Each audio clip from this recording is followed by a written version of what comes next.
Mwaramutse hari ikibazo nkunze kubona mu makomente ngo mbega ngo uyu muntu ngo ko atavuga ku vyabaye muri uyu mwaka, ko atavuga ku ntwaro ya barunaka, ko atavuga ibiriko biba kwa Trump, ko atariko avuga ibiriko biba muri Iraq, ko atariko avuga ibiba kwa Kagame, ko atariko avuga ibiba hariya na hariya. Ndeka nakubwira ko d'abord ntivyoroshe ko muri video imwe ushobora gukwizamo histoire yose y'u Burundi kuva kuri Mwezi Gisabo gushika kuri Evariste Ndayishimiye. Ivyo ntibishoboka. Ntibishoboka ko ushobora kuvuga ku bihugu vyose kuva kuri Amerika gushika kuri Guatemala, kuri China, kuri Iran, kuri Russia muri video imwe. Ivyo bintu ntibishoboka. Ico ni kimwe. Ica kabiri, harimo ibintu je novuga ko biri bitandaba. Iba mu Rwanda, iba muri Iraq, iba muri Korea, iba muri Philippines. Pour la plupart des cas nta kintu bindaba ko nta mafamiye mfiseyo, nta matongo mfiseyo, nta rurimi rwaho bamwe mwenda numva. Ndavyumva mu makuru mugabo nkarengana, ntabwo no kwama ndiko ndagira ama video kuri ivyo bihugu vyose ata kintu na kimwe ndabizigamo. Ica gatatu, juste kubera vyabaye muri China canke muri Japan canke muri Korea canke muri Amerika canke mu Rwanda canke vyabaye kuri Micombero canke kuri Bagaza canke kuri Buya, ntabwo bica justifia ibiriko biraba mu Burundi. Nibijifie na gatoyi.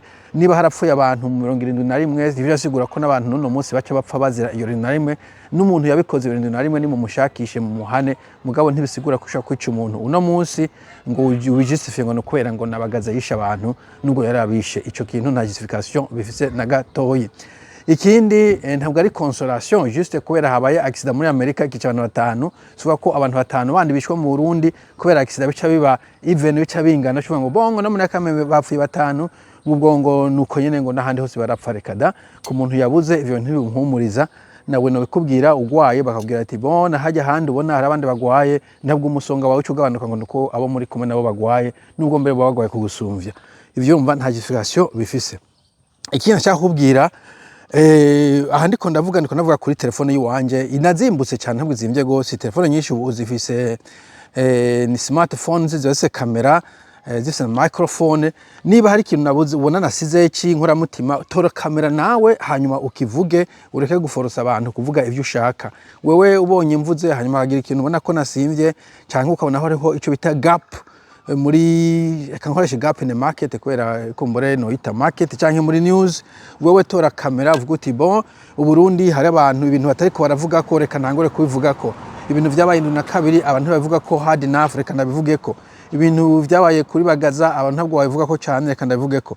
Iyi ntambara muri Iraq abantu ntabwo bari kwimenya cyane, reka ndayiconcentre ko cyane. Muri Iran ibintu biko biba mu Rwanda abantu bakeneye kubimenya, reka ndabimenye. Tora kamera uvuge, ntumforce ngo jenja kuvuga ibintu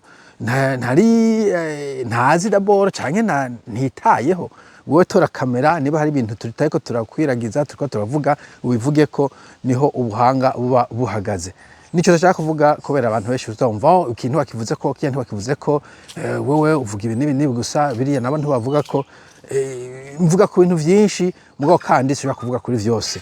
Ubwo rero kamera ni yawe, utuhe link yawe dutanga kugukurikirana kuri YouTube cyangwa kuri Facebook cyangwa kuri TikTok cyangwa kuri WhatsApp whatever, aho uri kuratanga amakuru yawe. Mugira umunsi mwiza. Bye bye.